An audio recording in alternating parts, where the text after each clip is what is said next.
Welcome to Metaphysical Soul Speak. I'm your host, Elena Fox Starks. Hey guys, I hope you are doing really well in this moment in time.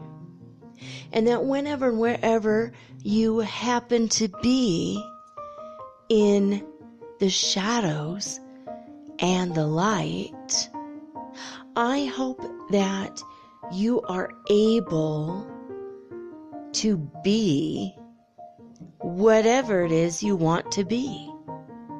And if you are not being that right now, maybe it's time to start thinking about how you're going to reinvent yourself and recreate yourself in 2021. Now, a friend of mine told me about an exercise, the be, do, and have exercise. And I'm going to talk about that for the next 3 days, today, tomorrow, and Friday. And then on Friday, I'm going to give you a surprise about what you're going to do with these lists that you're going to create. Now, I started creating mine, and this is harder than it looks. It's harder than you can imagine, and you're not going to know how hard it is until you try and do it yourself. So here it is. We're going to talk about be today. Who are you? Who do you want to be? What do you want to be? I mean, think about if you could get a brand new business card or just a calling card, any kind of card, the size and general shape of a business card. I've seen some cool ones that were round or strange shapes. Normally they're rectangular. I have seen them heart-shaped, star-shaped. I've seen some wild business cards. But people usually keep the rectangular ones because they can fit them in a wallet, and if there's a blank side, they keep it as a little piece of writing paper. If they're not interested in the business, they'll write something on the back, like their name and phone number, and hand it to someone else, right? And then that someone else has your number, which is kind of cool. I mean, it's like a secret trick. I mean, if someone holds on to your card and they haven't contacted you for your business, it's good to keep half of it blank. Because if it's writing on both sides and they're not interested, they throw it away. So that's a quick business helpful hint. So say you are going to buy some business cards from vistaprint.com. I think they're still in business. And I used to get all my business cards from them, and they do excellent work, actually. I love their business cards. And you could get one that just says your name and your number or your email and what you do, who you are. And if you don't like the business card you have now, or you don't have one, and like I said, it doesn't have to be have anything to do with business. It could just be like Austin Powers, International Man of Mystery. Yeah, I don't know if you guys remember that old movie, but I mean, it's a classic and it's funny. The first one. The second two are funny, but not as much. They're kind of gross, but the first one, it's classic comedy. It's my perfect comedy. It's one of my favorite movies of all time. in the comedy section of the world. But I always thought that was hilarious. People go, "Who are you?" And he would hand them a card and it said, "Austin Powers, International Man of Mystery." And there was no way to get in touch with him. It was kind of like one of those things of, I'm a mysterious man, and if I want to know you, then I'll get in touch with you. You don't need my number, because I've got your number. I mean, he obviously was a spy, and it's hilarious he would give a card with his name on it. But what if you had a card, whether it was a calling card or business card? What do you want to say on your card? Now, I started to write my list, and I'm going to tell you guys this. This is the thing. The first part of this exercise, and it's 3 parts. It's actually technically 4 parts. So the first part of this exercise, you write down 100 things that you would like to be. Now, it's okay if you don't have the education for these things and you can't be that thing right now. I just thought of another one I'd like to be. I'd like to be an airplane pilot. I have taken a couple lessons and I have flown a plane a couple times. But, I mean, nowhere near the skills I would need to, steal or commandeer a plane if I ever had to. It's always one of these mad skills that people have in the movies, Well, I know how to fly a plane. Well, let's go. All right. Woo! I mean, I know how to look at the horizon line and keep the plane upright. I know how to take off and land. That's for damn sure. But navigating and all the lingo and talking on the radio and all that, I don't know any of that. Talking to the tower, the control tower, whatever. You don't control me. Shut that thing off. That would be me. Nah, you don't control me.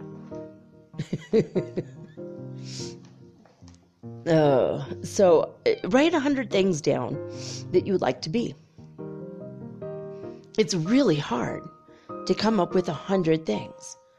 Now, I have managed on my list to come up with 61 things, but I didn't write down airplane pilot.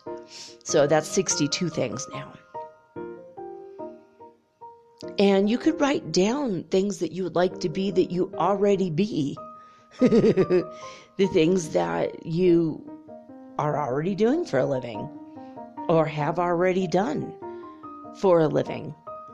I have a radio show host as my number 2 thing, right after rich, because I'd like to be rich. Not my friend rich, but I mean actually wealthy, abundant, rich, You could write, and it could be anything. It could be is it a profession that you'd like to be? Is it the owner of something that you would like to be? I think I wrote glamp ground owner. I would like a campground that is glamorous. I would love to be the owner of a glamp ground here in Ecuador, where people, they don't want to stay in a hotel because they've done that before, but they come to my property and there's bungalows, and I will have different sections of the glamp ground. And I've already thought about this.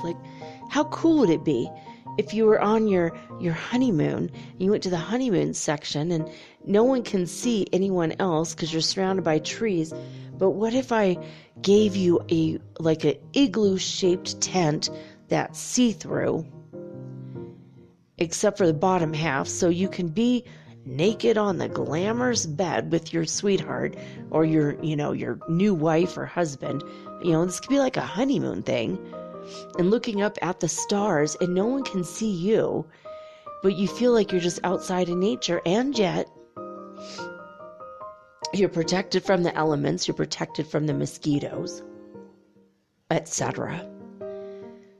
That would be so cool.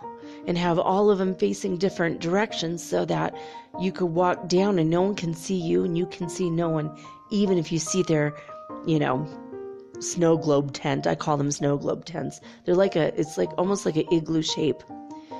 And they're so cool. I love these. And I was thinking how, I could have like the log cabin ones if you want to spend more money per night. Maybe they'd be like, hand-built log cabins. And then I would have, different tents, but glamping tents. So you show up, you pay your money, you just bring your suitcase, and that's it. Have a welcome basket of fruit available to you. So you already have your breakfast right there in the room. And of course, if I can convince my son to come back, he'd be the chef in my restaurant. I don't want anything to do with that. I don't want to cook. I don't like to cook. I hate to clean, especially after cooking. It's my worst. It's just, there was a magnet I wanted to buy for my fridge. It said, I only have a kitchen, because it came with the house. If I could have my way and never eat, I would do that. It's weird, but it just feels like you spend so much time cooking and cleaning and eating. I mean, imagine if you didn't have to do any of that. I'm not cut out for the third dimension. I'm more of a seventh or ninth dimensional being.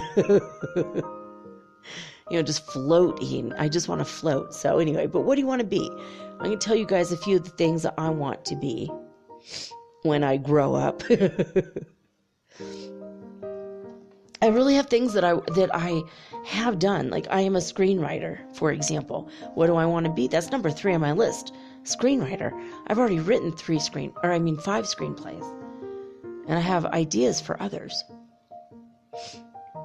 I have a friend who kind of wants me to write one for him, and he's got a 5-picture deal with Netflix, so I might end up writing that for him, but I'd like to do it for money, and he's going to pay me.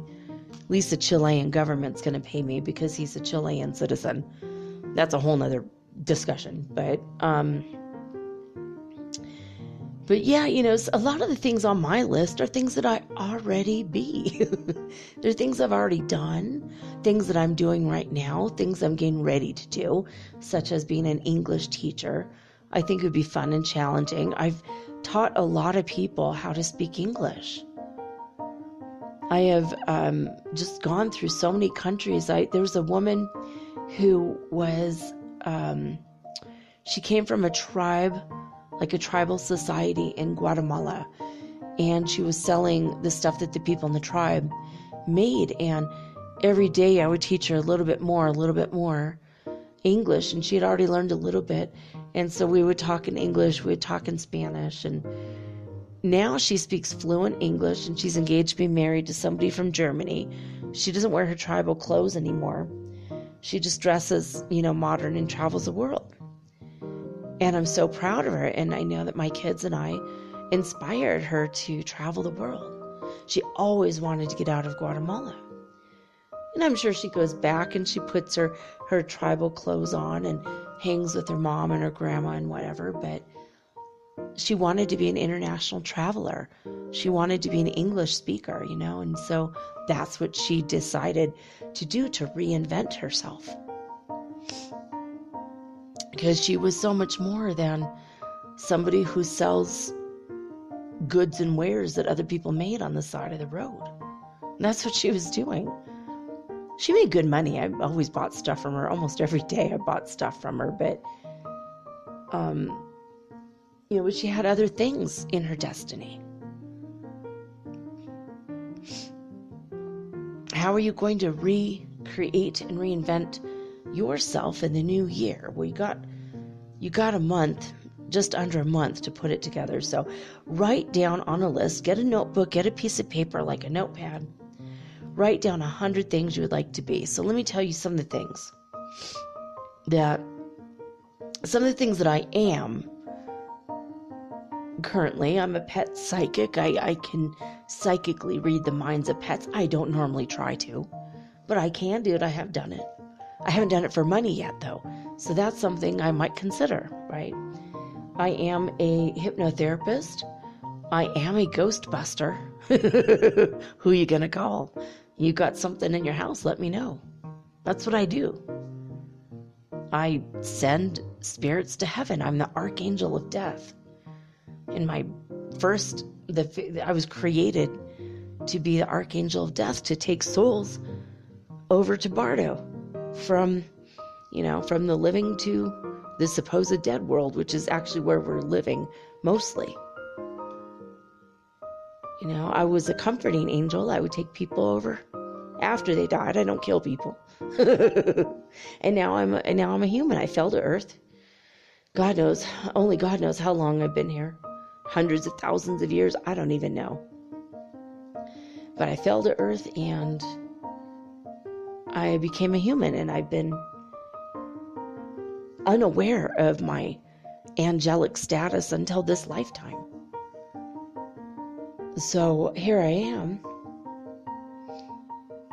I'm a Ghostbuster. I started out before I really knew. I started being aware of spirits that had deceased, and they were contacting me. Of course they are. Because they know I have the power to bring them to heaven, but I didn't know it myself, right? So that's something I have become. I have become a shaman. I am a hypnotherapist. I was always a Heyoka shaman. I didn't know that I was a Heyoka. Always laughing and joking and pointing stuff out about people that usually makes people mad. I mean, I just blurt stuff out, ADHD and whatnot. But it always helps people to learn and grow. So it is what I am. It's just, it is who I am in this life. But I have in the past been an actor. I have been in Hollywood movies, but usually in the background. I've been in little movies that were not Hollywood movies, but student films that won awards. So I've been an actor. I am a channeler. In fact, tonight I'm going to channel for you guys.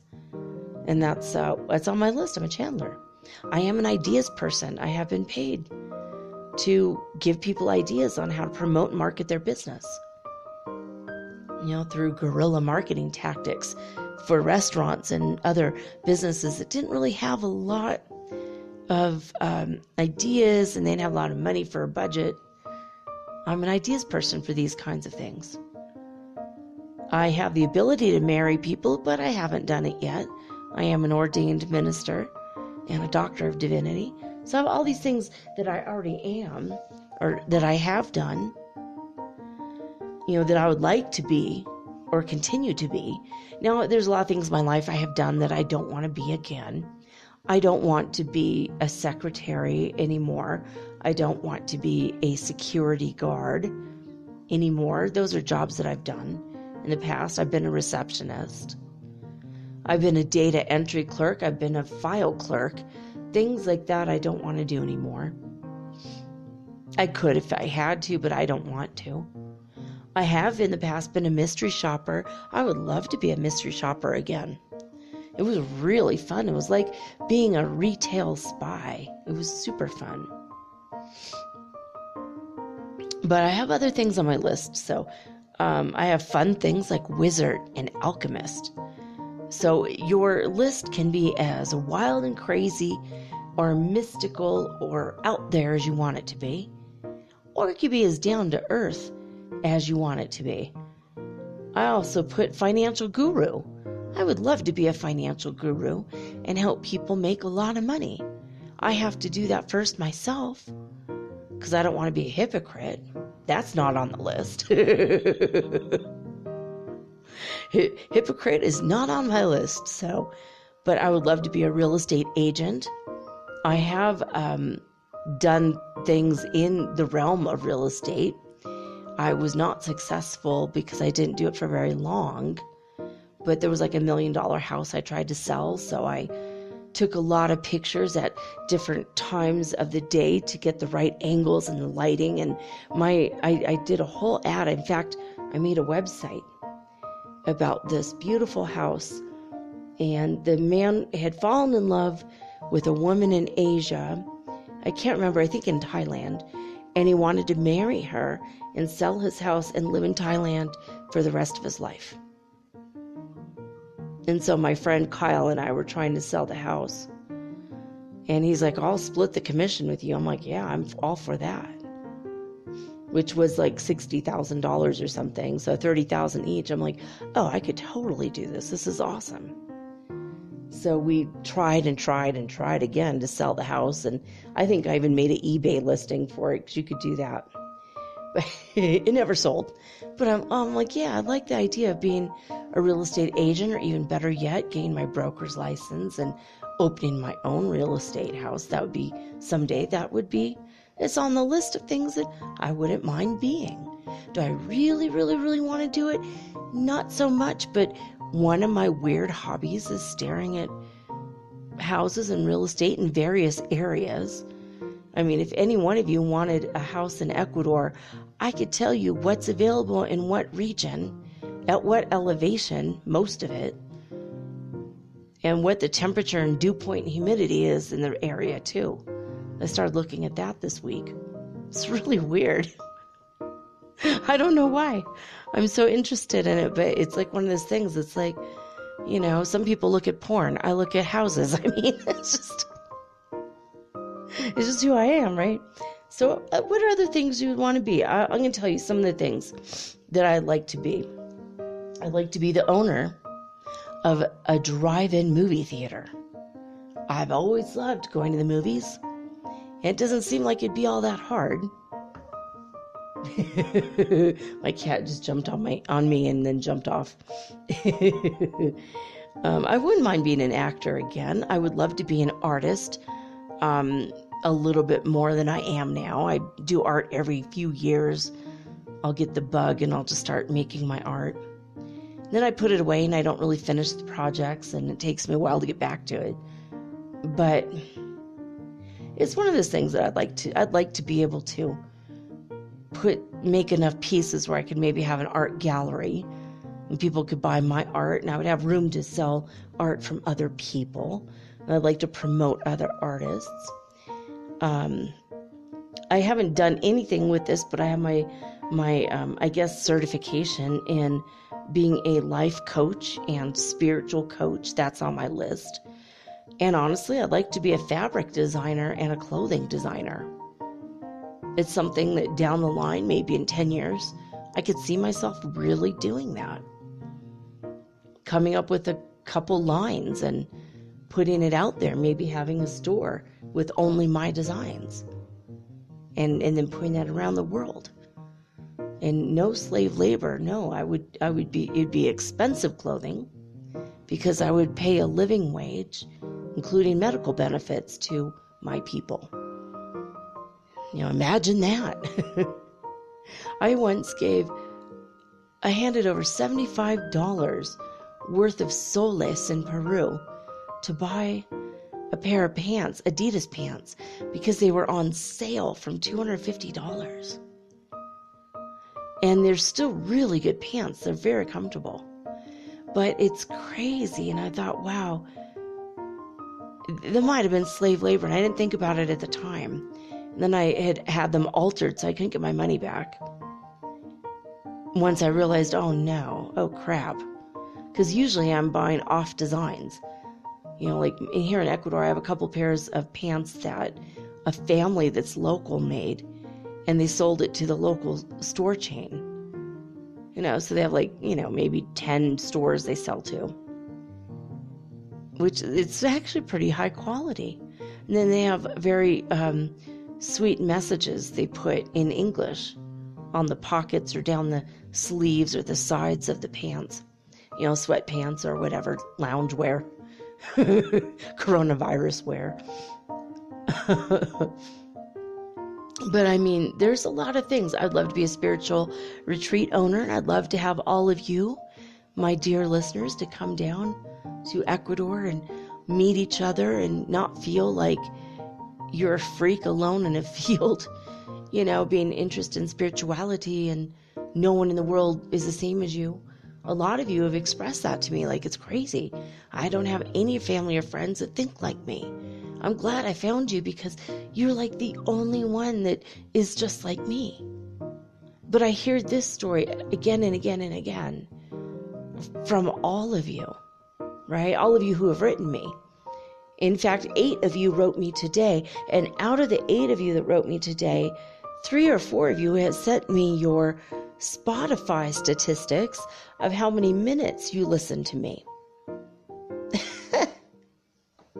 I wanted to thank you guys for that. I'm going to start taking screenshots of these, and I'll be putting this on my Instagram, which is mermaidgirl888. But it says in my my 212 episodes of this year, I wanted to tell you how many minutes did I do my show. I did my show for more minutes than what is listed here, of course. But I thought that this was kind of neat. My listenership went up by 999% in India. So I wanted to say thank you to those of you in India.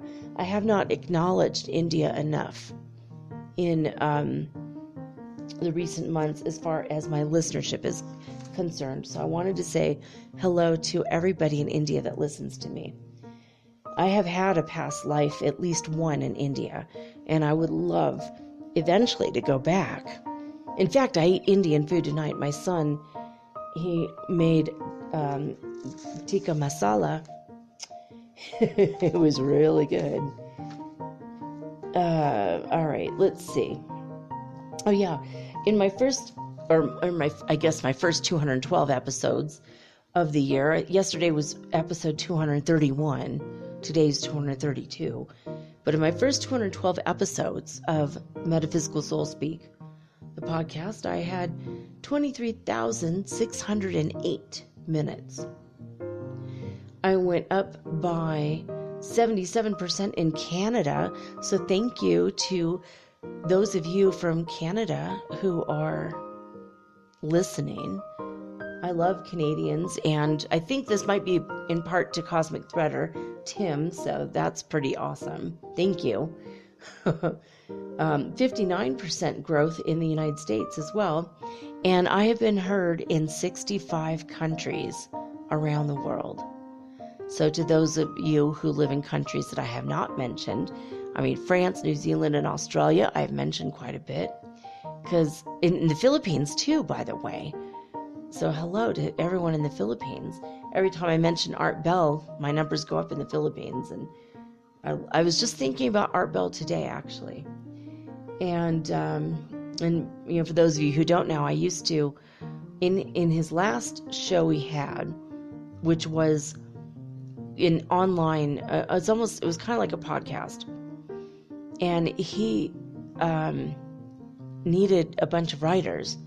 And we would all write weird news for him, and he would mention our names on the air, and he did mention my name a couple times on the air. I was like, oh my God, and I got paid to write the stories for him, and it was, oh my God, it was a dream come true. And a couple years later, and he had stopped that one for a while, and then a couple years later, he tried to start a new show, and he died. And before I could even get a chance to be a writer for him again. But God bless Art Bell, I love him so much. Anyway, let's see. So, yeah, I don't know. There's not, this other statistics might be a little bit boring to mention on the air, but anyway, so there we have it. Those are my Spotify stats for 2020. Now, I have more minutes than what they say I did, but, and I will have more, even still, more to come. But for those of you who have sent me the amount of minutes you have spent listening to me, I want to thank you for that, first of all. But if you send that to me, I will put it on my Instagram. Now, Megan from Canada has told me a wonderful and brilliant idea. I want to let you guys in on this idea. If you ask me a question, whether it's spiritual or not, like a personal question about me, unless it's like super personal, then I might not talk about it. But if I choose your question, I will say on the air my answer. And if you want to ask the question, and if you go to Anchor, just go download the Anchor app, and then you have to favorite my podcast in order to send me a message. But you can send me up to a 1-minute message like yesterday with Tim. And I haven't invited you guys to do this in a while, because I honestly, I forgot that I could do this. But if you guys send me a message of a 1 minute or less, I'll play it on the air because it'll be kind of exciting. But you could ask me a question and I will answer it about my spirituality, my early spirituality, like, how I got my start in this, or my first time my Kundalini rose, or whatever you want to talk about, whatever you're interested in, like the first time I learned how to put ghosts, bring ghosts to heaven. That was huge for me. And for the ghosts, obviously, because they've been hanging around here for years. Sometimes spirits hang out for hundreds of years. They don't even know how long it's been. I've released Incan spirits that were like between 500 and 1,000 years dead. That's crazy. Anyway, so, okay, write down 100 things you want to be. I'm going to go down the line. I'll read you guys some of these things. Thai masseuse. I would love to get my massage training in Thailand. Have you guys ever had a Thai massage? This is the ultimate kind of massage for Virgos. Because massage therapists, normally the people get naked and you put oil on your hands and oil on their bodies and you're touching their naked body. It's just gross to me. I'm a Virgo. I love to help and heal people, but it freaks me out. I don't know where their skin has been. I don't know what's on their skin. It freaks me out. But Thai massage is different. The people come and they show up in sweatpants and a t-shirt, and it's a series of stretches. So you hold someone in a position for 15 to 30 seconds, and you hold them in a way in which you're stretching out the muscle, and you'll like put your elbow in there a little bit, and it will break up the tension, and you just put people through a bunch of different positions and stretches. And man, the first time I had this done, I felt like a teenager again. I was like, this is incredible. This is incredible. It's so much better than a normal massage for me. Because normal massage, I'll feel great for like an hour, and then all my muscles go back to being tense, and oh well, just undid everything, and now I'm still oily and freaked out because a stranger touched me and oiled me up. It's freaky. It's so freaky. But with Thai massage, you just get stretched out. And it's almost like a workout, but it's like a lazy workout. You lay on a floor on a mat. Now, I had a non-traditional one where I was on a yoga mat. It was the first Thai massage I had. And then I saw this little old lady. I mean, she was like in her 60s or 70s. And she was Asian and she barely spoke English. And actually she was Chinese, which is funny because she's doing Thai massage. But she walked up and down my back. I thought my back was going to snap in half. She was not a thin woman. She was pretty hefty. And she was bouncing up and down on my back, and my kids could see her head over the divider. And all they could see is this little old lady who's supposed to be massaging me, laughing her ass off and jumping up and down while holding on to the side of this room, holding on to the divider. And my kids are like, what is wrong with this woman? Why is she not massaging my mom, right? And later I told them, oh my God, this woman, I thought she was going to break my back in half. She was jumping up and down on me, which is hilarious. I would never do that to my clients, but she was laughing. She was so gleeful. She was like a little kid. And I asked her if she liked her job, and she said she loves it. She loves it.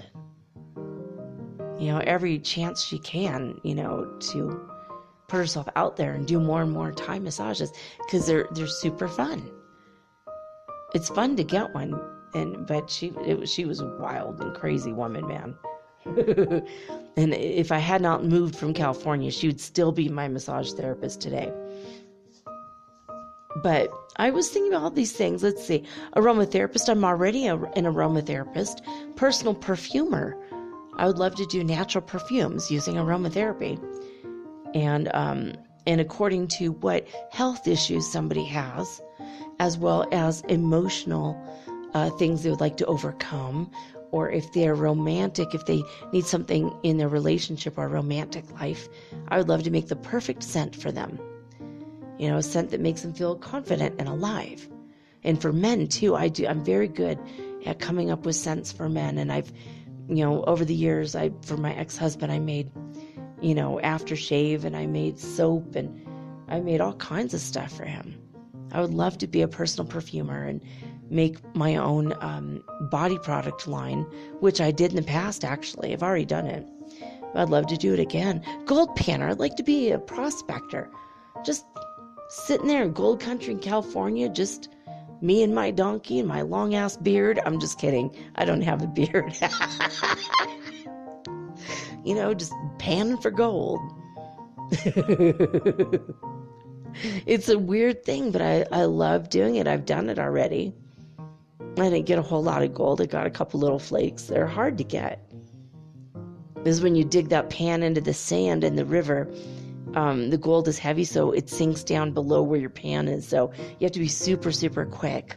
And then you just have to swish that thing back and forth, and it's heavy, and it's an arm workout. It's hard, but I wouldn't mind doing it. That's one of the weird things I love. I wouldn't mind being a bowling alley owner in Ecuador, because there's not a full-size bowling alley anywhere in this country. There's a job. There's a hint for you guys. If any of you have money and you don't know what you want to do with your life and you love to bowl, I mean, the 60s haven't happened here yet as far as bowling is concerned. You know, think about that for a minute. But miniature golf, they don't have that here either. There's no youth centers either. I would love to have like a nonprofit youth center here to help kids, you know, to not be so damn bored and have a place to be, you know, that's safe. And have security guards at the doors so all the kids inside are safe. You know, I've thought about all this stuff. My son and I are thinking about that. Maybe we should start a youth center, but we don't have the money to start it, but we're thinking about it.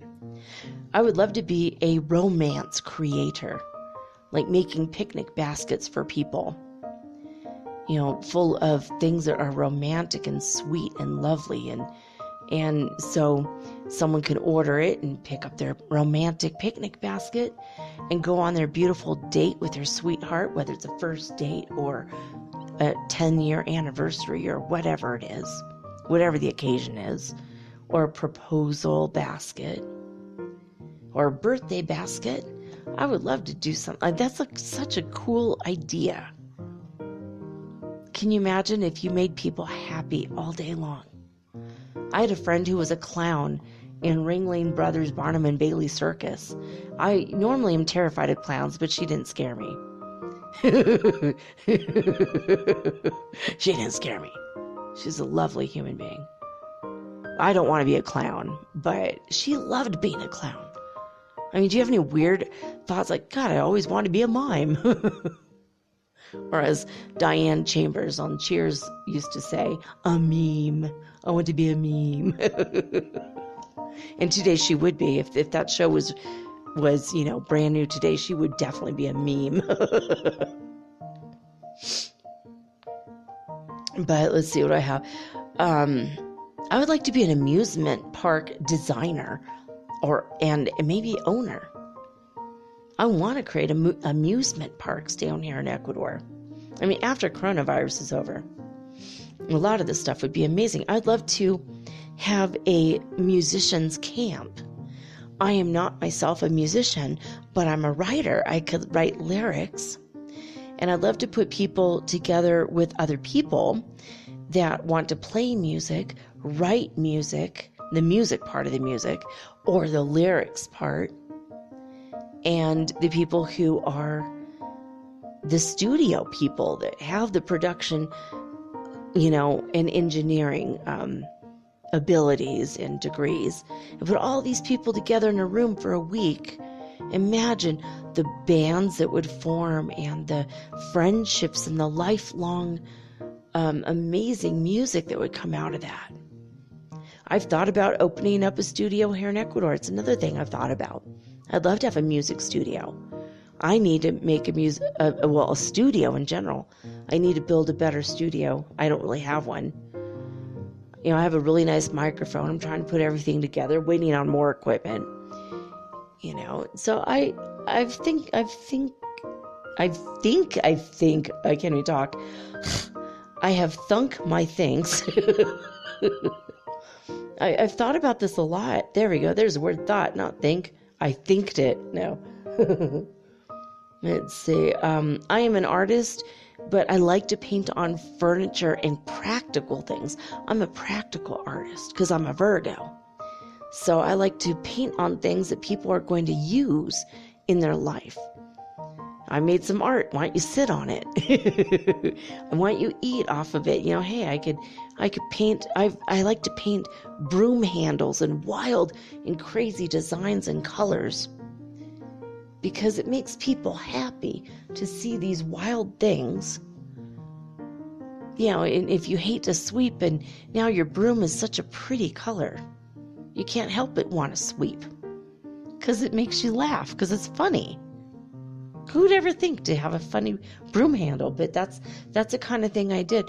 In my last apartment, I painted a broom handle with pink and white flowers all over it with a dark green background, and I left it there. So now forevermore, the people who live there will have this wild-ass broom handle that no one in the world has but them. It's totally unique. I like making unique art for, people. So anyway, let's see. I think those are my best ones that I wrote. Metaphysical shop.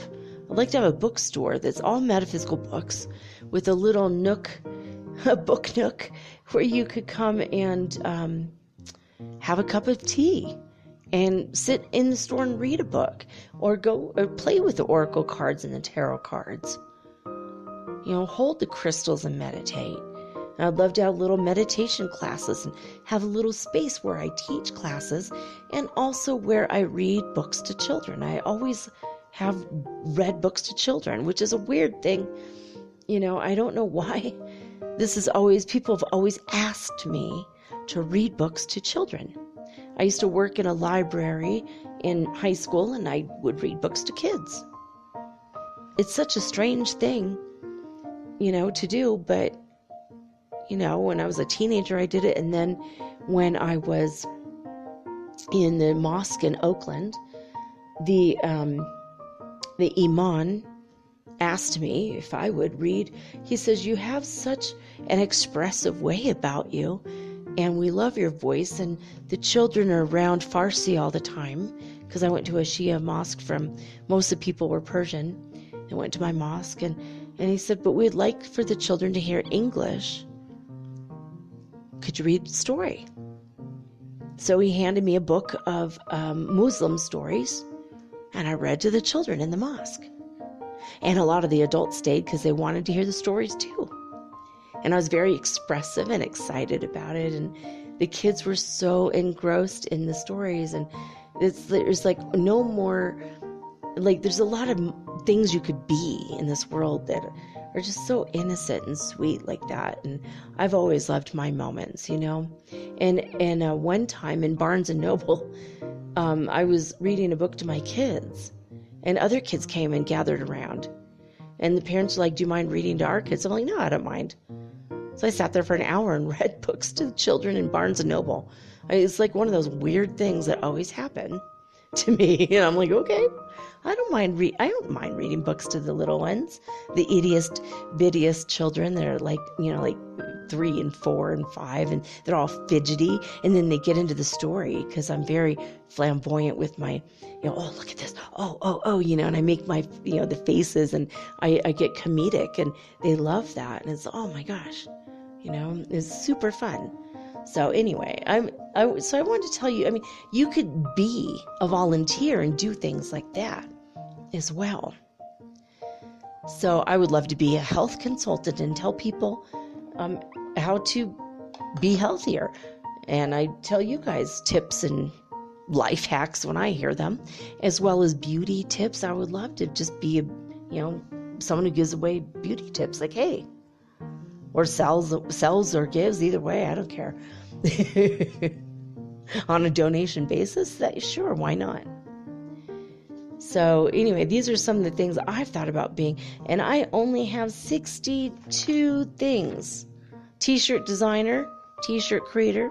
I would love to be a museum owner, maybe an art museum, maybe a living, wild, interactive art museum where every month is a whole different display put on by all the local artists.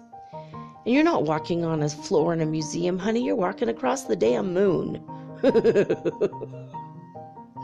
You know, but next month you'll be walking through a rainforest. And the month after that, you're going to be walking through the ocean. I mean, that would be super fun, right? If there's a brand new display every month and it's wild and interactive and amazing and educational. And you're going to learn a whole bunch of stuff, and you won't even feel like you're learning because you'll be so experiential art. You'll be just so engrossed in what you're doing, what you're seeing, and how you're part of that environment. And that's an idea that came up for me like just a couple days ago. Like, oh man, that would be incredible. And what if you did a desert museum full of bones and you make it like you're walking through a desert? Yeah, and then the next month you're walking through the ocean, or the sky, or the tops of the trees. Maybe like you're walking through a forest of tree houses. You go from one tree to another, and you learn about whatever you learn about the flora and the fauna. And you don't even know you're learning until you get out and you're like, oh, did you know that da da da da da? Oh wow, that's so weird. I learned so much. Because I was so engrossed, I didn't realize. How cool is that? I could even have one of the months can be a graffiti museum, and everybody that shows up is expected to create a piece of graffiti. For the good people of society who've never took a can of spray paint to a building, it might feel weird for them, but it could be liberating. Can you imagine? This is a spray paint museum. So hey, here's your mask. You don't want to smell that. There's a lot of ventilation, but you're going to make graffiti, baby. Go ahead and draw a penis on the wall. This is the adult section. You want to put the F word? Here you go. That's the adult section. This section over here is for kids. You want to draw a flower or a ladybug? Go to the kids section. Anyway, those are my thoughts. I have, still a ways to go on my list, and it's going to take you guys a while to come up with this list. Might take you weeks, might take you few days, but write down all the things you would like to be in your life, because we're going to start now to recreate ourselves for 2021. And you might love who you are and what you're doing, but maybe you could tweak it just a little bit and be something a little bit more. So write down everything that you want to be, big or small, something you want to be for a day, something you want to be for a lifetime, or somewhere in between. Anyway, those are my thoughts, and now we're going to go to spaceweather.com. Actually, before we go to spaceweather.com, I wanted to tell you what holiday it is today, because every day in December there's a new thing. The daily holidays. So yesterday was, remember, Eat a Red Apple Day, and today has a better idea of what to do with those apples. National Fritters Day. If you've never had an apple fritter, you don't know what you're missing, but you're missing out. Oh my God, they're the best apple fritters I've ever had in my life, and they're so strange. It's so strange that this is where I got them. My old roommate Steve said, you have to try the apple fritters at Safeway. And it was in, I think, the city of Alameda, which is next to Berkeley.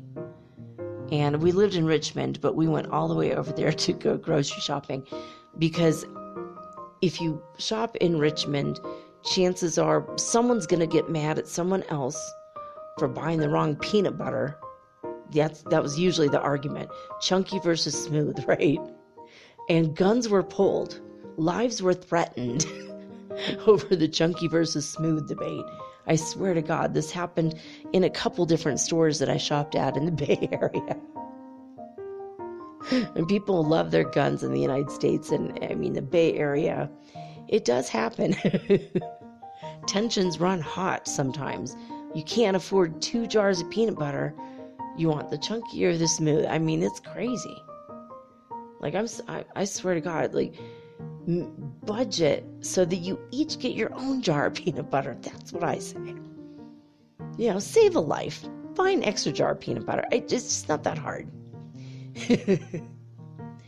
But National Fritters Day, and the best fritters I've ever had in my life were the apple fritters from Safeway in the Bay Area. And they were just kind of sticky and sweet, and it's like a glazed donut with apples in it, if you don't know what this is. And oh my God, they're so good. Lots of cinnamon. And just, they were so fresh. And even the ones that weren't that fresh, and they had so much fat in them that when you bite into them, they're cold, even if you have them sitting at room temperature.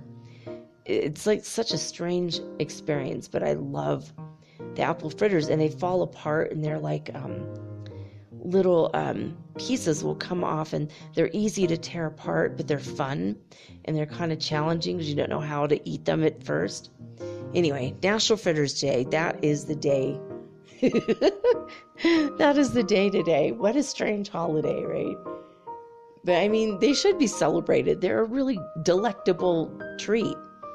I mean, I consider them dessert, but some people call them a breakfast. Apple fritters, okay, it's a little bit of a stretch, but hey, have it with a scrambled egg and a cup of coffee, and bada boom, bada bing. Throw in some bacon if you still eat meat. That could work.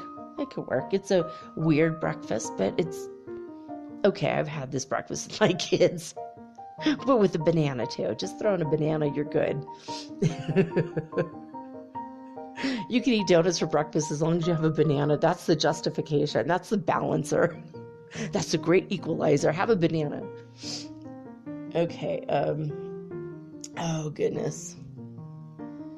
Okay, so spaceweather.com. Right now, the current solar wind speed, 407.7 kilometers per second. That's how fast the wind is spinning around on the sun right now. The CME did indeed miss Earth, by the way. I don't know what's going on with how bright the sun got yesterday.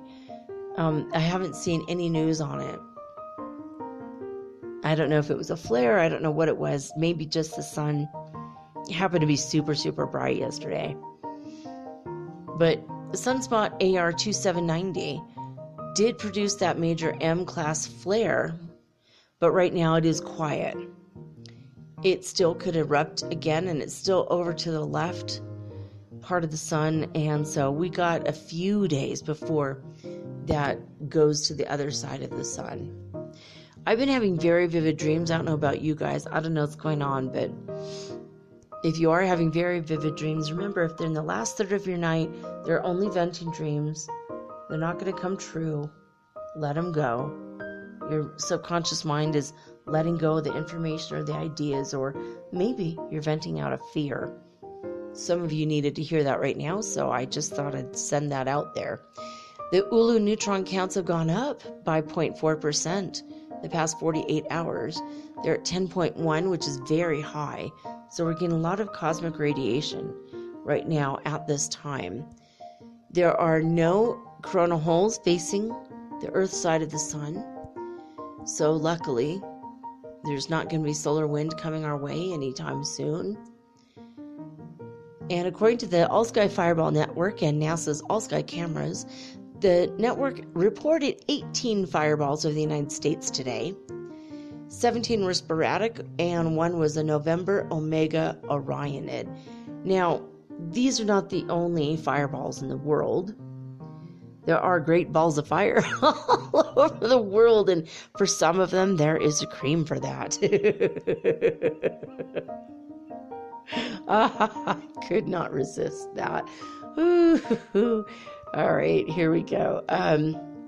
Let's get down to what's going on with the Schumann Resonance, because we know we feel something. So if we see what the numbers are, maybe we realize that's the thing that's been affecting us. The ascension is absolutely real. And I like talking about the scientific stuff because it does affect us. And I believe it's part of our ascension. So here we go. The closest, according to heartmath.org, so the closest information I have to today was about 18 hours ago. So 2300 hour on Monday, November 30th. This is what the conditions were. In California, we have 50 hertz frequency. And again, this is a Schumann Resonance scale. It was 0 in Hofuf, Saudi Arabia, but when that comes up off the mat, it usually is pretty high up there. It's just resting right now. Just like my pretty little cat. She heard me. I don't know if you heard that, but she just put her paw up. That means I bless you. I taught her how to bless things. She is my familiar. She just blessed me with a double paw up. And we say in Spanish, patas por arriba, because she is an Ecuadorian cat after all. And we want to always remember and honor her first language. Okay, her first language is cat or Lyran. And then the second language, Spanish, and third language, English, right? Is that how it is? Yep. I think her maybe light language. She's so cute. Oh, okay. The way she's looking at me, though. I took a little video clip I'm going to put up pretty soon, probably in the next week or two, up on Mermaid Girl 888 on Insta. Because she's so cute. Okay. All right. Enough of being obsessed with my cat. All right. All right. So in Lithuania, they were at 116 hertz frequency. In Alberta, Canada, they were at 77, and there is a magical number right there for you, 77, if you are looking for the synchronistic and angelic numbers. There you go, 77 hertz frequency on the Schumann Resonance scale over in Alberta, Canada. And here's another one, 44 hertz frequency over in Northland, New Zealand.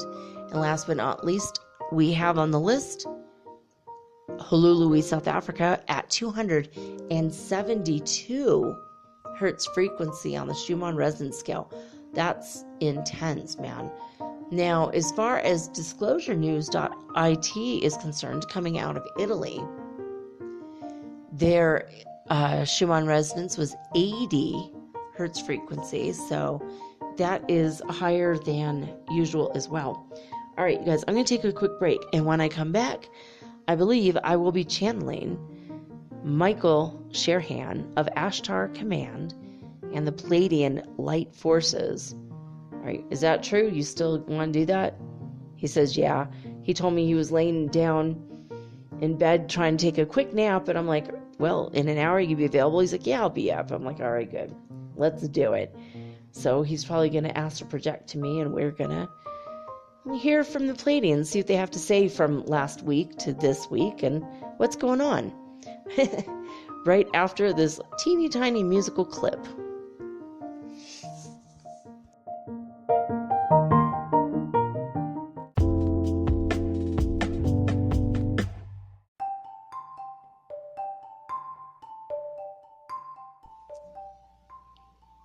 All right, guys, so I have been aware of UFOs all over the world through a lovely channel called Only Real UFOs. And people are sending in these videos, evidence of what I consider to be Pleiadian light ships. And the Pleiadians are here to help us in our spiritual awakening on a global scale. And they also are like our big brothers and sisters. They want to come and hang out with us and help us through this transition because their planet well, series of planets. It was actually more than one, right? Yeah. And by the way, I am connected right now to Michael Sherhan of Ashtar Command and the Pleiadian Light Forces. And they are part of the greater Galactic Federation of Light. If you've ever watched Star Trek, they always talked about the Federation. And there's actually a real Federation. Yeah, Michael Sherhan's telling me it's been going on for hundreds of years, thousands of years, actually. But Earth is only now getting ready to become a part of it, the more that we become aware spiritually. But the Pleiadian ships have been seen all over the world. I'm going to take a last quick sip of coffee before I tell you guys. In the past 2 weeks, just from this channel alone, not me channeling, but the channel on YouTube, Only Real UFOs, I'm going to tell you all the places in which the Pleiadians have been spotted. Okay, whew. I'm drinking my coffee so late, but I'm in Ecuador. I can't just let it go. The coffee is too good here. I'm obsessed with coffee. My whole life since I was 3 years old, I've been drinking coffee. Probably why I'm only 5'1". Okay, 5'1/4". Okay, just to be honest with you guys. I always round it up by 0.75 of an inch. Oh yeah, I'm 5'1". No, I'm just a little smidgen over 5 feet tall. Oh God, and it's probably because I've been drinking coffee my whole life. Anyway, but I mean, I love living in South America. I really love it here. I don't know why exactly, but I really just do. Anyway, so, okay, this is where they have had UFOs that I believe to be Pleiadian light ships. And in fact, Michael Sherhan says about 95% of them are directly from the Pleiades. So in the past 2 weeks, this is what we have. In Missouri, South Carolina, next to the Golden Gate Bridge in San Francisco. I didn't see that one until right now. That's cool. I mean, you can see the clips of these. Some of them are a couple minutes long, but most of them are about 1.5 minutes, 2.5 minutes, something like that. North Carolina, there's a couple different videos of the same event. Los Angeles had an amazing UFO. It was pretty strange looking, and this one I haven't seen yet, but I really would like to. Anyway, UFOs over Germany, New Hampshire, Mexico City, Colorado Springs, Colorado, the Bronx, New York, Yonkers, New York, Roxborough Park in Victoria, Australia, Guadalupe Valley in Jalisco, Mexico, UFO over Hawaii, over Whitewell, Tennessee. This one says they don't know if it's an IFO or a UFO, and they don't say where. Poland, Rancho Cucamonga, California. Brest, didn't even know there's a city named Brest. Of course there is. My son told me that in Armenia, there's a city named Fucking. You guys, I want to go there so fucking bad. I want to get my picture taken next to every sign. The fucking barber, the fucking church, the fucking cafe. By the way, I really want to go to fucking... I swear to God, I would have to have a glamp ground there. The fucking glamp ground. Oh God, I swear to God, my son said there's a place, I need to go check it out. Oh my God, I would be laughing. I can't watch it. I can't see a YouTube video on it now in the middle of the night. I will be laughing so loud and so hard. I will probably cry and howl. fucking grocery store, the fucking golf course. I mean, oh my God. I really want to go to this place. Anyway, I wonder if they've had UFOs over fucking. Anyway, in Belarus, Belarus. Okay, there was 2 UFOs that went next to the moon, by the way. And they came all the way from the Pleiadian star system, so of course they could fly near the moon too. Duh. Chile, Georgia, Detroit, baby, and the big D. That's what I call Detroit. I got a house there still. Love Detroit. Such a beautiful city, actually. People only hear about the murder capital of the world part of it, but it's actually really, really beautiful city. God, the buildings are old and so beautiful. And tons of nature. I mean, we always had wild animals in our yard and on our street. And I lived right there in the city. I was on the Upper West Side. And man, God, it's a beautiful place. Anyway, Detroit, Michigan, Kazakhstan, Russia, St. Petersburg, Russia, actually, Tokyo, Japan, Spokane, Washington, Villarica, Georgia, Orlando, Florida, North Carolina again, Veracruz, Mexico, Harrisburg, Pennsylvania, Wichita, Kansas, and Fort-de-France, Martinique. Don't know if I'm saying that right. Marion County, Arkansas. And in Abbotsford, Canada.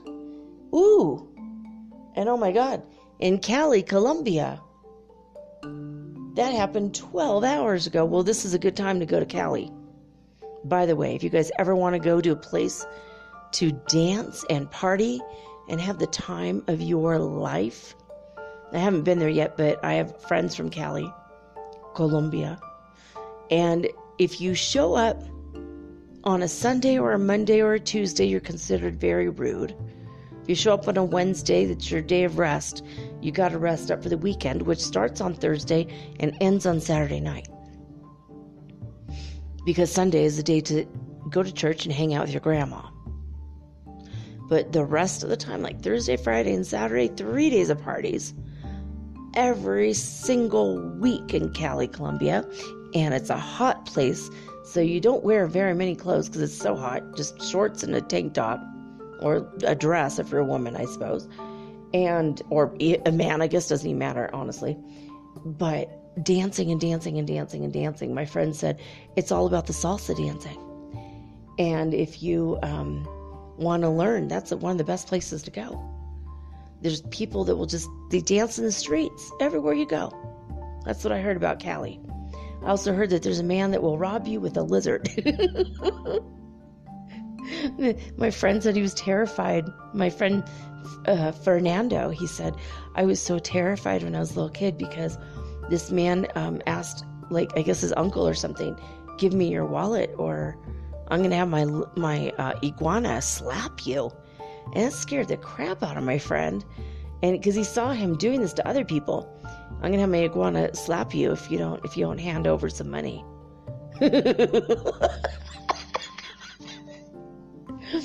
My son, when he was little when we're in Mexico, there was an old iguana that would come around and he would slap my son every day.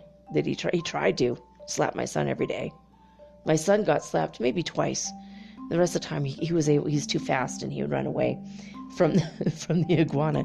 The iguana never slapped me or my daughter, only my son. It's hilarious.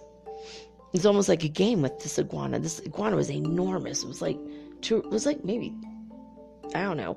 Its tail was 2 feet long. Its body was about 2 feet long. It was huge. And you just run by my son and slap him. He scratched his leg. It's dangerous. Can you imagine? You don't need a gun in Colombia. You just have your iguana slap the shit out of people that won't pay up. Anyway, weird story, but Cali, Colombia, I can't believe it. UFO. So you guys, Michael Sherhan, you guys were there or Cali, Colombia? He says, yep, we were. He told me, he's like 95% of these UFO sightings were the Pleiadians. So I'm going to take a couple deep breaths here. And I'm going to say this. If you touch your fingers, 1 or 2 fingers, over your third eye, and close your eyes, and you say 3 times, Ki Ashtar, Ki Ashtar, Ki Ashtar. And then you release your fingers. Woo! Makes your third eye pulsate. Helps me to see images that Michael Sherhan may wish for me to see. Now, you might hear his name as Ashtar or Ashtar Sherhan from other channels. It's just the same person. Ashtar is kind of like saying, lieutenant or colonel or general. Yeah, but he's a commander. Commander Ashtar is another name for him. And he appears to people that are willing and ready and open to receive his messages. And the Pleiadians are always of the light. They are always here to study us. They love us. They've been a part of our culture for hundreds of thousands of years, right? He says, yeah. They built Easter Island. That's what Cryon said. The Pleiadians have helped us, and they went through their own changes where their world went from 3D to 5D, and no one was any longer born in the 3D dimension. As soon as they died, then if they came back and reincarnated, they were in 5D. And they made the transition, and it was really hard, but we are the only ones in the universe, you guys. We're the only ones that are physically transiting from the 3rd dimension to the 5th dimension, which isn't really a place so much as a vibrational state of being. It's not just a state of mind. It's like literally a state of being. We have to speed up every individual cell. We're changing our DNA. And the Pleiadians are helping deflect energies from the universe that will bring us there faster, because this is kind of painful. I don't know if you guys have thought of it as painful. It's spiritually, it's growing pains. It's painful. So let's get into it, Michael Sherhan. So I'm already connected, by the way, for those of you who are brand new and just tuning in. Well, you know what I mean.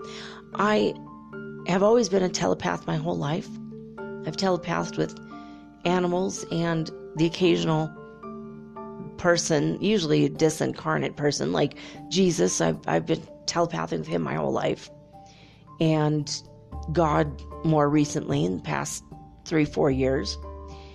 And I've just been telepathing with a lot of people. I telepathed with animals when I was a kid. And it's always just been kind of a part of me. So I'm an indirect channel because I use telepathy. A lot of people that channel are direct channelers, and that's not me. Direct channelers allow a being or entity or group to take over their body and speak through their vocal cords and use their limbs. Virgo, I can't do it. So anyway, that's who I am and how I do it. So, all right, here we go.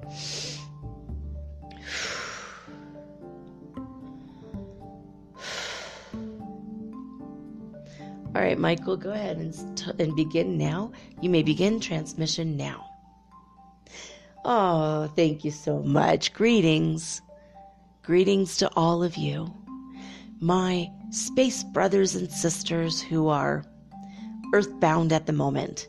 I am Ashtar Sherhan, and many of you know me as Michael Sherhan or Ashtar Command.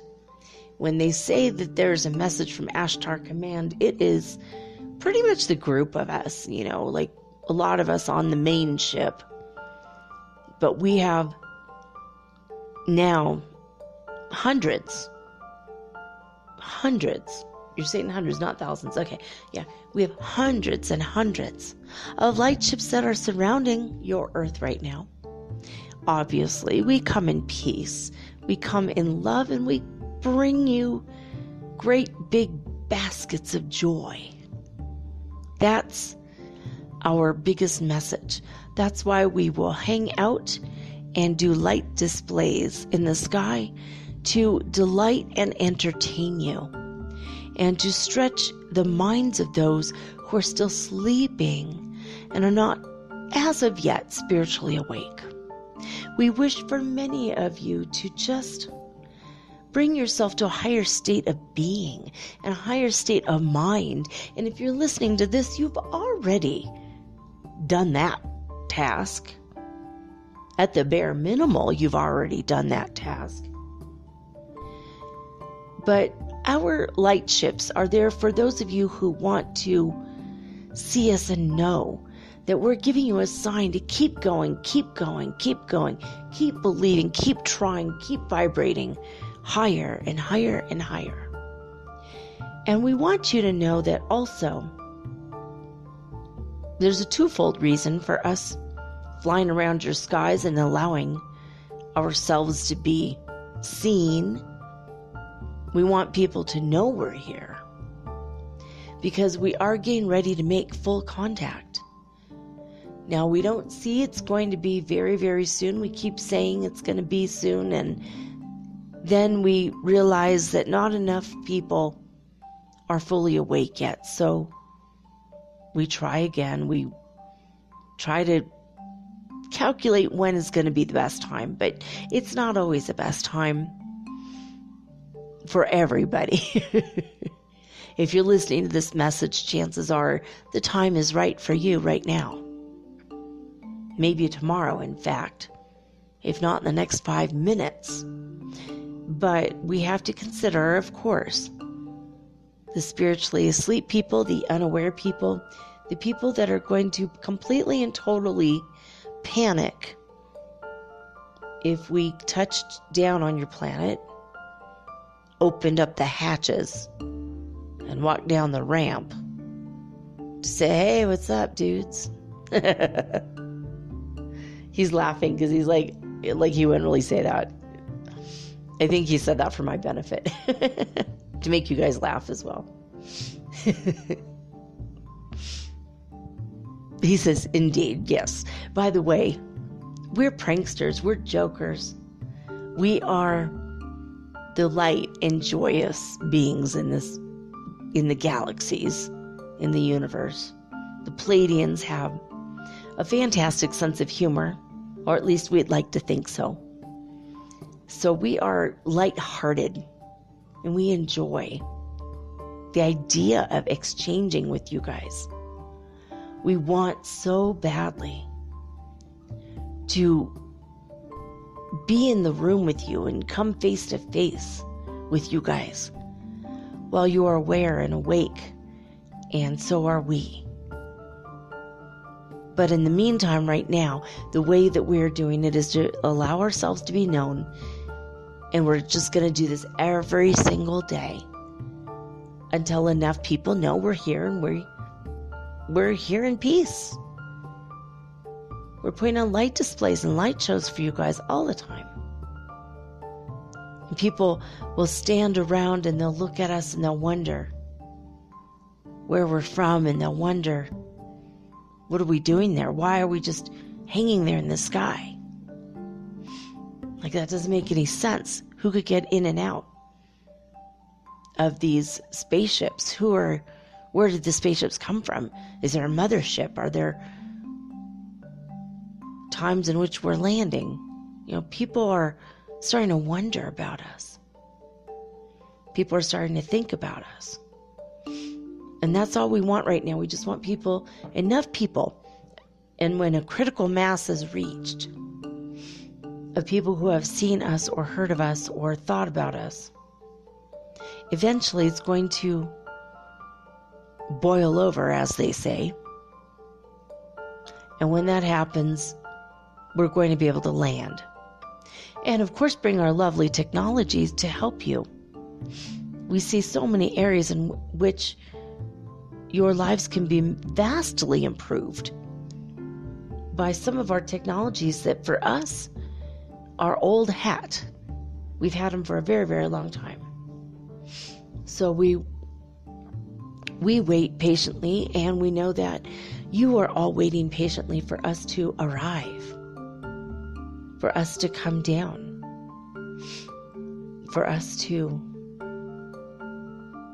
bring you the technology that will increase your lives, and some of them without money.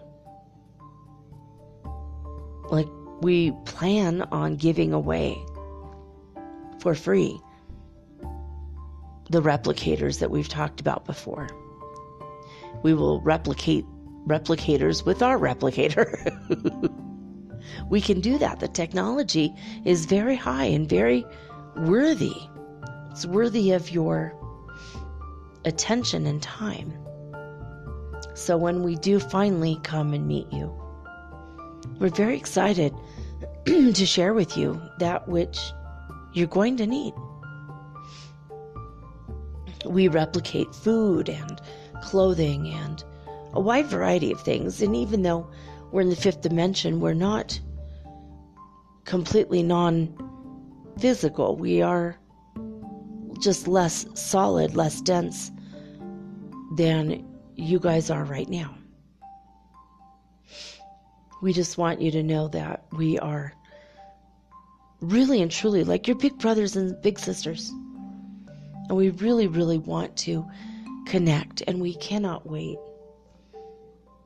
And we feel you guys thinking about this and lamenting the fact that we're not already here. And for those of you who are frustrated with us and shy about the idea of us coming, but you also can't wait, just hang in there a little while longer. Just hang in there a little while, because we are planning and coordinating everything just so. And you're very close. We're very close to this. All right. He's saying that he remembers from a few days ago on our newscast, people were making fun of the monolith in the Utah desert. And they keep saying aliens built it and aliens are coming back. While we cannot and will not take credit for another artist's work, we did not build the monolith. We do find it funny that a lot of people mention that maybe it's aliens. Maybe they're coming down. Maybe this is how the end of the year is going to happen. And even though these anchormen for the news were joking, we were so happy to hear that, because everyone is thinking the same thing. When are the aliens going to come down? We don't like to consider ourselves alien. We don't like that word so much, but we do like to say extraterrestrial from time to time about ourselves, because we are from without the terrestrial world, meaning Earth, which is called Terra, Terra. We love you guys. We want to be there. We are extraterrestrials, but we want to be an incredible, extra special surprise and friend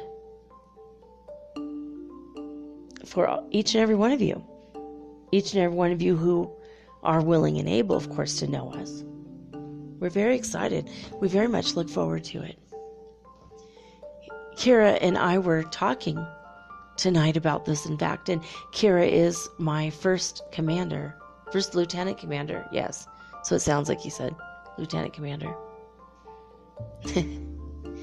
And she is warm-hearted and intelligent, and she's a wonderful person who has been obsessed and in love with humanity her whole life, since she first heard of your civilizations. Many of the Pleiadians are like her. They're enthusiastic and sweet and loving and honestly cannot wait.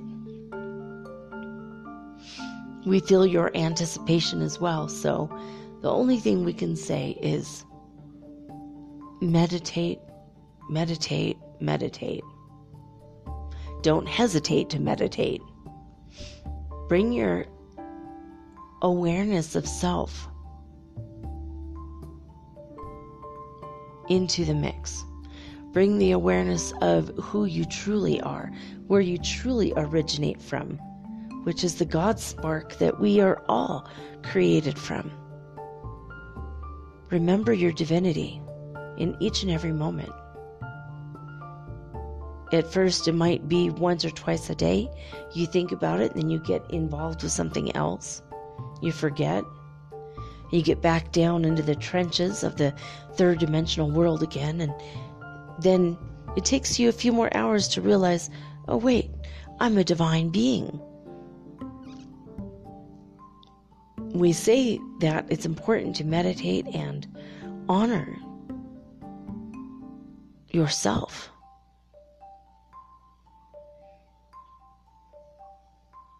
It's important to get your head clear and go within. We, as Pleiadians, we meditate quite often. We have to continuously try to raise our vibration because we all want to be deeply spiritual and profound. That's a part of our culture. That's what's valued in our society. Whereas many of your societies are still valuing the wrong things. Currency, money is, of course, always valued. And some countries are valuing war, going to war with other countries. And that's not a good thing to, he says, in evaluating this, I don't believe this is a valid and sustainable way to live your life. So we are showing ourselves in many different places around the world. And when the people see us, we're beaming energy, love, and light towards them.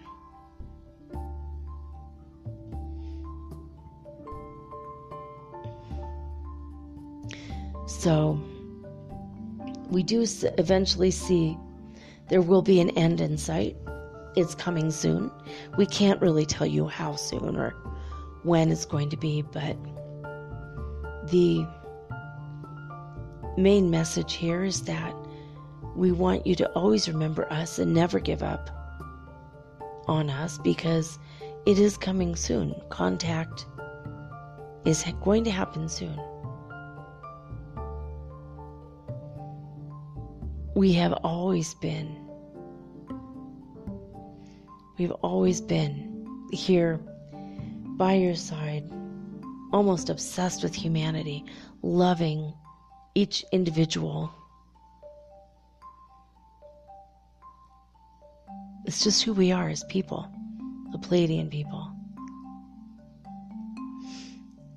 So we wanted to discuss a meditation technique that can help you. If you imagine or visualize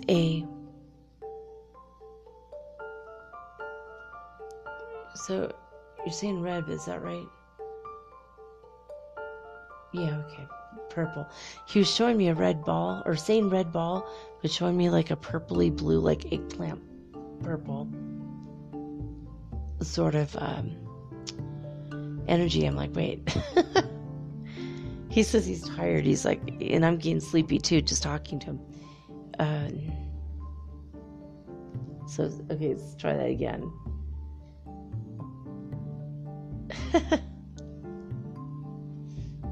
Yeah, he's embarrassed by that a little bit, I think. Okay, go ahead. And I'm starting to fall asleep too, because I'm like tuning into his energy. And I feel him kind of drifting off and just like, what? Okay, come on, Michael, here you go. I'm showing him me like shaking his arm a little bit. He's smiling. He's laughing about that. Okay. So what were you going to say? He says, okay, imagine or visualize a ball that starts off very small in the size of a pea. It's in the center of your head.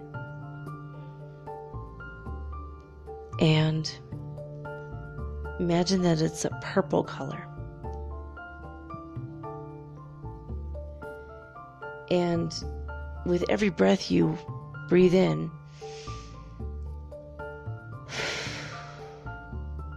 every breath you breathe in, you can, if you wish, absorb the energy that's very dense and powerful in this violet flame, if you want to call it that. Even though we don't have much to do, if anything, with the Count Saint Germain, we do love that visualization of a violet flame. We think that's unique in all the worlds. But in our case, this is what we wanted to get across to you tonight. So if you imagine and visualize this purple ball, the size of a pea or a marble, the center of your head, and it's a way that you could watch the world ego-free. This is attached to your third eye. And this is a way that you can unravel the everyday frustrations, irritations, prejudices, and overall general negativities. So if you imagine, visualize this little pea or marble-shaped, perpetually powered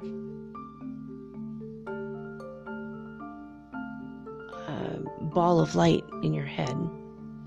And with every breath you breathe in, you can expand it in size. In fact, you can double it every time. That's a good visualization. And you know that this is always going to protect you and protect everyone when the time comes.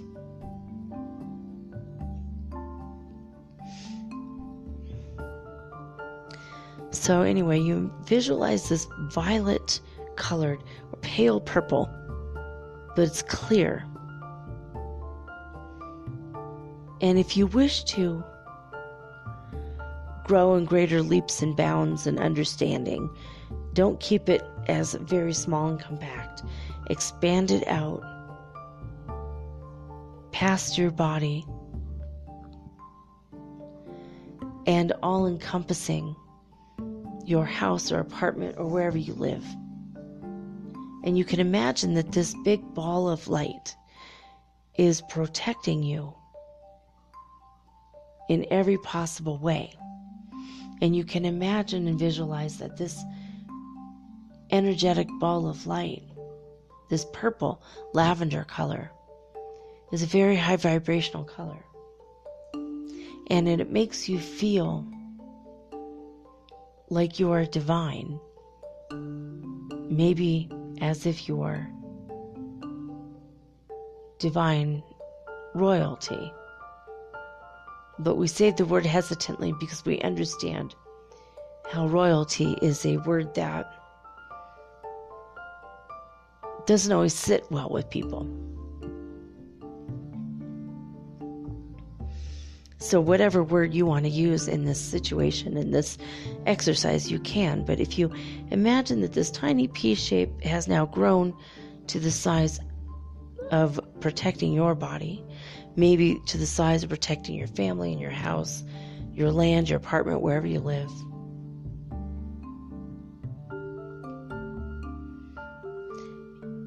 And with this pale, fiery light,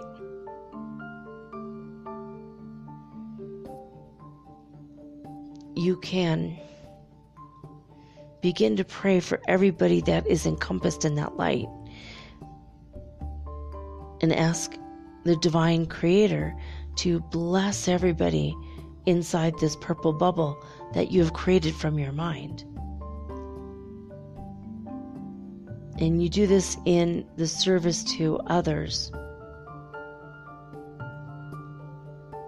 You do this in service to others. You don't think about yourself when you expand this purple flame or this purple energy. You just think about serving humanity. You think about the fact that this right here, right now, is what you're choosing to do. And very much, your energy will shift, your consciousness will shift. Please don't think of us as us versus them. Don't think of yourselves as us versus them.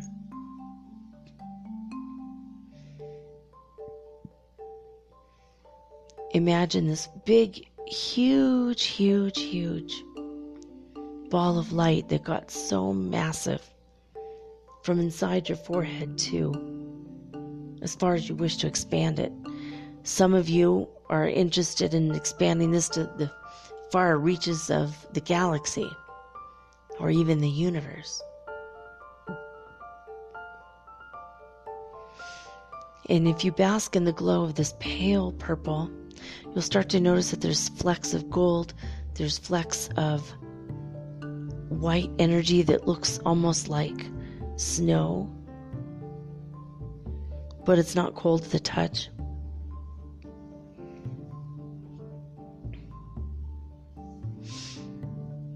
We wish for you to think about things like this because it's going to help you get in tune with your own spirituality.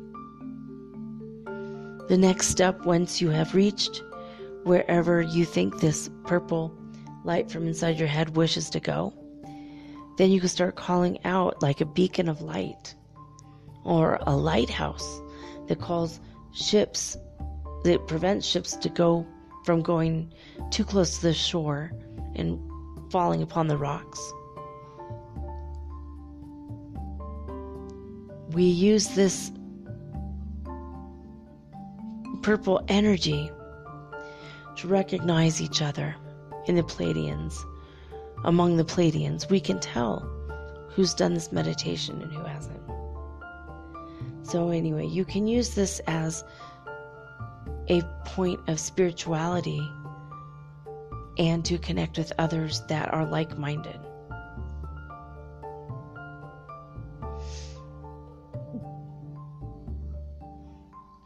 With this purple energy, you can begin to clear up the dross, the old, the gross, and the negative energies that you have been harboring in your physical body or emotional and spiritual bodies and your mental bodies. You can use this energy and harness it for everything, for every miracle you want. This can be what you use. Because every person who basks in the glow, whether they know it or not, of this massive amethyst-colored energetic ball, you're giving your gifts away to others in this way. You're raising their vibration. You're bringing joy and laughter and cheerfulness to other people, and they won't even know it hit them. The more you imagine and visualize this amethyst color going out from your third eye all over the world or the galaxy or the universe, you will help every being that this touches. And imagine if all of you did this at once.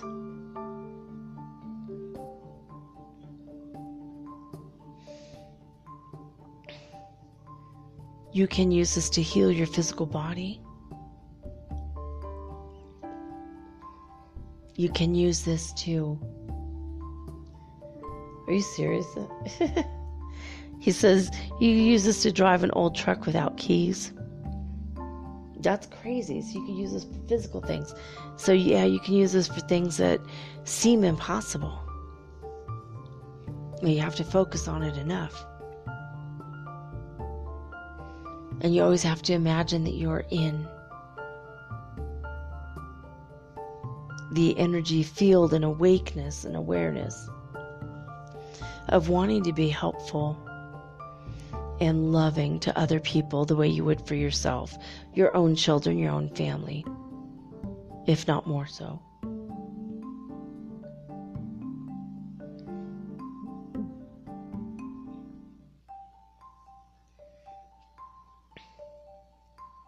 He says you're seeing radar? He said our radar tells us what's happening in your world and in your planet. We look at seismographic activity, we look at volcano activity and everything that can help humanity. And every single time that we sit down to have a board meeting here or on the ship, on the main mothership, we a lot of times will hold hands, or we will put our hands facing towards the middle of our table and close our eyes, and we visualize not just world peace in your world, but world peace in all worlds. We imagine that our collective violet energy is going throughout the universe to spread the same messages that we always talk about: love, joy, hope, peace.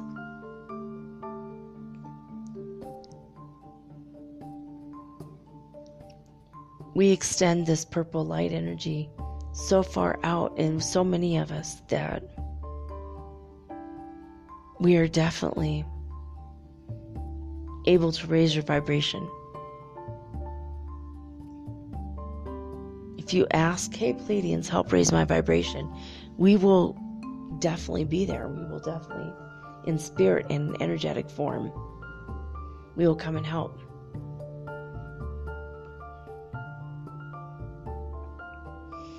You can use this amethyst flame or this amethyst energy if you want to just consider it like a crystal ball shape with swirly smoke energy. That more than works for us as well, by the way.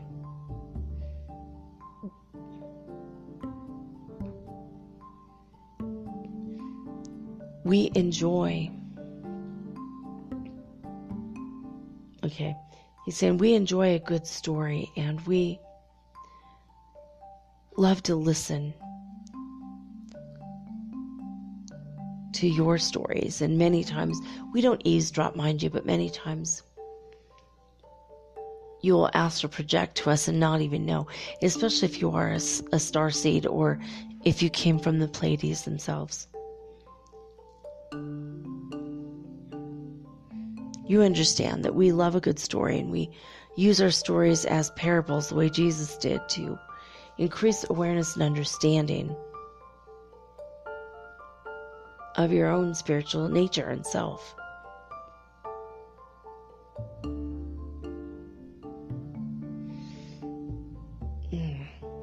Oh, it's weird. I'm so concentrated, you guys, this is me, Elena, now. I'm so concentrated on saying the things he's saying that I'm almost starting to fall asleep, but I'm in that twilight zone between awake and sleep. There's that gray area. I just saw myself shopping for groceries in the local store. Oh no, I'm getting ready to do that, but so weird. I just saw myself standing in the liquor aisle going, do I dare or do I not? Do I want to drink? Do I not? It was like so strange. Like I was there and then I was like back. I was like I snapped over into the future for a second. Like I was literally grocery shopping in the future. And then I snapped back my body real fast. That was so strange. All right, go ahead. Oh, he said, yes, of course. You can also, he says, that reminds me, you can use this amethyst visualization to time travel in the future, or even in the past, or along parallel universal lines.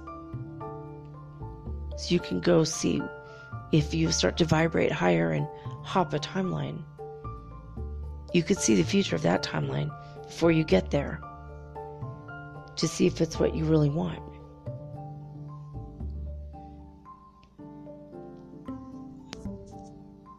Interesting.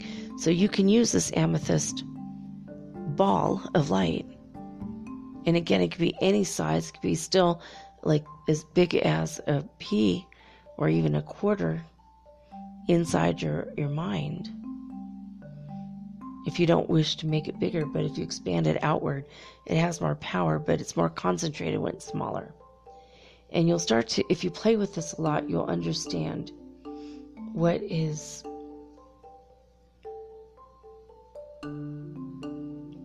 like what size is used for what task. And you can assign it tasks to help you with. So, for example, you want to go in the future. If you expand it out too far, you're going to be diffused and you're going to encompass and surround more people with the light, which will help them, but it won't help you to see your future. So if you reel it back in a little bit and make it small and concentrated, you could pinpoint different times on the timelines with this violet energy. So if you could tap into your future in a month or in 6 months or in a year, whatever timeline you're on right now, you're going to see the future for this current timeline, but it is possible that that future does not happen if you have hopped timelines higher up or lower down. But so take it with a grain of salt. Just imagine and visualize maybe the size of one of your plums, the smaller fruits or the apricots that a lot of you are so fond of. If you take one of those fruits, it will help you to visualize the right size to go back in the past or the future. In fact, you can go back to your ancestors and see what they were up to through your DNA, and you access it through your DNA records. You can also go through the violet flame to locate and find and read the Akashic records as well.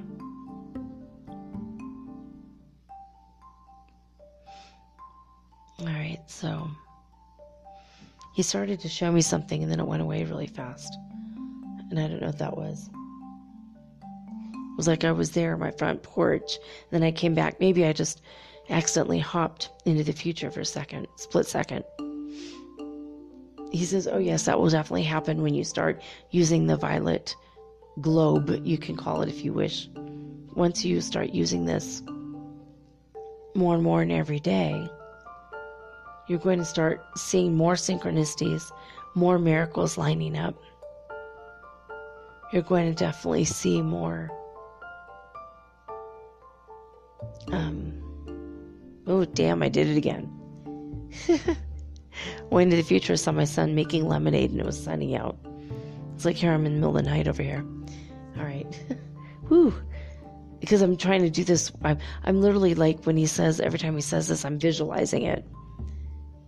And I just keep hopping into the future. This is so crazy. Alright. So you were saying something and then I spaced out for a second. Okay.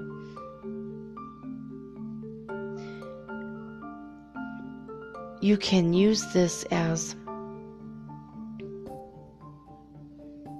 Now he's showing me a whole bunch of stuff at once.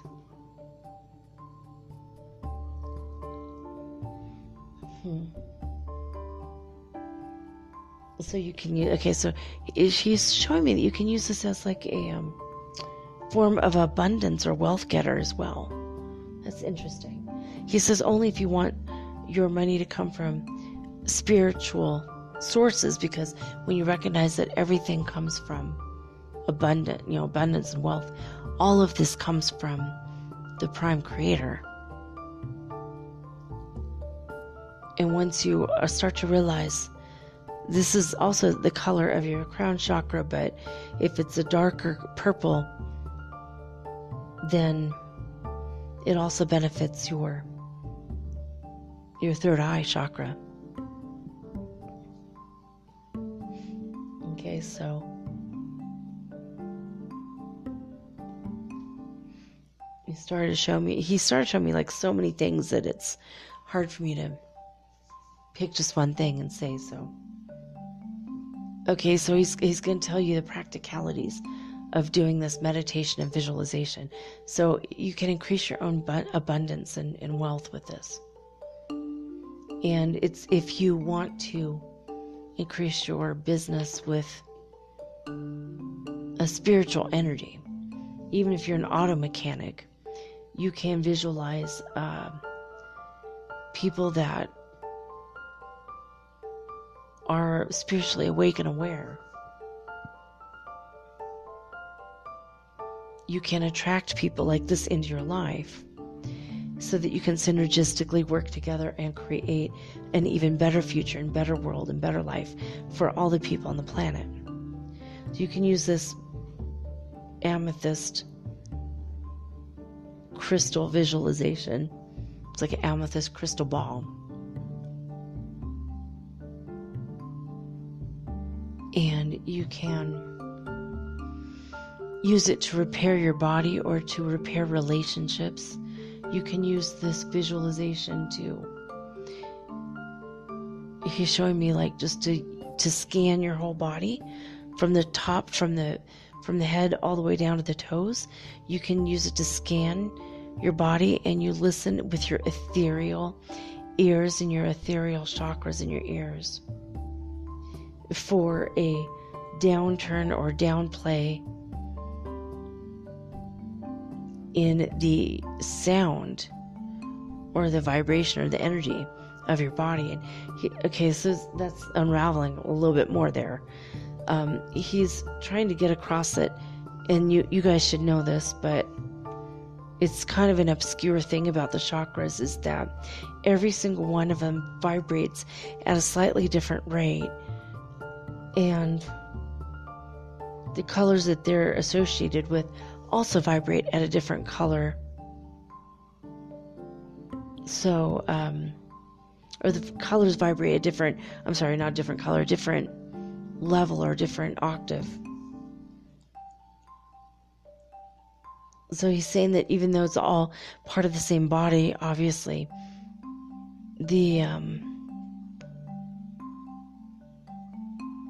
all right, so it's coming from the body, but it could be used to fix and heal the body it comes from. And he's saying you could almost think of it as a third eye, but if you don't want to get confused with your third eye, it's almost like a fourth eye. Yeah, that's not more confusing, but okay. So he's showing me, even though it comes from the body, it can heal the body. And oh my gosh, it's like I'm going into such a deep trance, and I keep pulling myself out of it because he's trying to show it to me, right? So he's showing me that you can start at the top of your head, go down to your feet, and you're going to feel like a different energy, like a pull or a drag or like a nudge. So it might be like, like, and then you move it back up to the and then you can use that, and you pull it into your body and vibrate it higher with that purple ball of light, so that the next time you scan your body with it, it's going to be like all the way through without the Hopefully that makes sense. Sorry about that, guys. He's giving me these visualizations. He's giving me a bunch of pictures and images in my mind. And I'm not completing the thought because now other things keep rushing in. So it's kind of jumbled a little bit more, Michael. He says he's sorry about that. He's excited about this, though. He says, okay, go ahead. He says, I love each and every one of you so much. You have no idea how I long to meet you. And I cannot wait for us to stand side by side as brothers next to each other. And I love to give you this tool of visualization and healing and creation.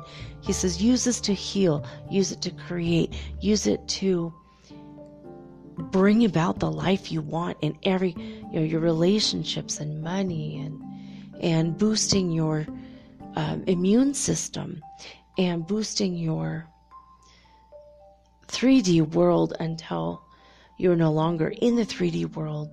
And in the 5D world, this visualization will really help for you to understand. In fact, you can use this as a tool of learning in the higher realms. You could go to, make it big enough, step inside it like the H.G. Wells Time Machine movie. He is showing me the old one. And you can use this as like a vehicle in your mind's eye to travel to, he's saying like libraries in the sky, and he's like laughing. He's like, it's hard to say. He's saying like basically libraries in heaven. So you go to the 9th dimension and you can go to the Hall of Records. You can go to the libraries. You can learn whatever you need to learn and then bring it back. Oh, and he's saying that this amethyst ball will help you retain the information. Because usually if you just meditate and you go, or you astral project and you go there, you'll see, you might read a whole book and you'll come back and you won't remember it. So this pale amethyst color will help you maintain it'll help you maintain your memories, and it'll keep everything intact. And you could create a network with it and make the outside of edge, like the outer shell of it, like magnetic, so that it starts to attract all the people in your life that you need. Business partners, marriage partners, even sexual partners, if that's where you're at and you don't want to have a big relationship, but you can attract your twin flame with this. You can attract investors who have capital that want to increase your business. You can use this in every possible way. Anything you can imagine, because it is a tool of creation that us Pleiadians discovered thousands of years ago. And it's deceptively simple, so keep trying to work with it. And we will be back again soon to give you more information and more tools, because we love you so, and we always will. I am Michael Sherhan of Ashtar Command. I command Pleiadian light forces that are seen all over your world. And I'm part of the Galactic Federation of Light, and I am humbled that you have listened to my message today. And he's kind of saying, with the God in me, I bow to the God in you, and I bless you, and I bless you, and I bless you. And that's it, guys. I love you too. End transmission. I'm running out of time. Wow, this went really fast.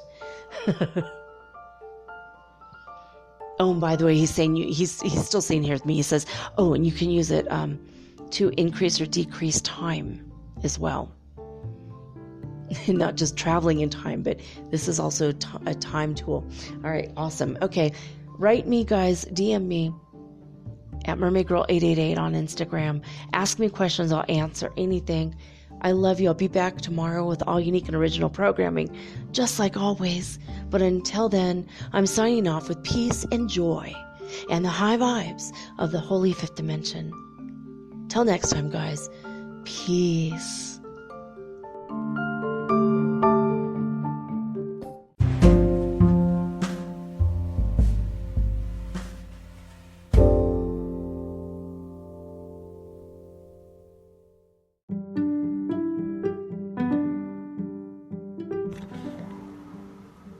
Metaphysical Soul Speak is run on sponsors and listener support. This means listeners like you. If you are so inclined to support my efforts and my little podcast, please visit me at anchor.fm/metaphysical and pledge an amount of your choosing today. Thank you.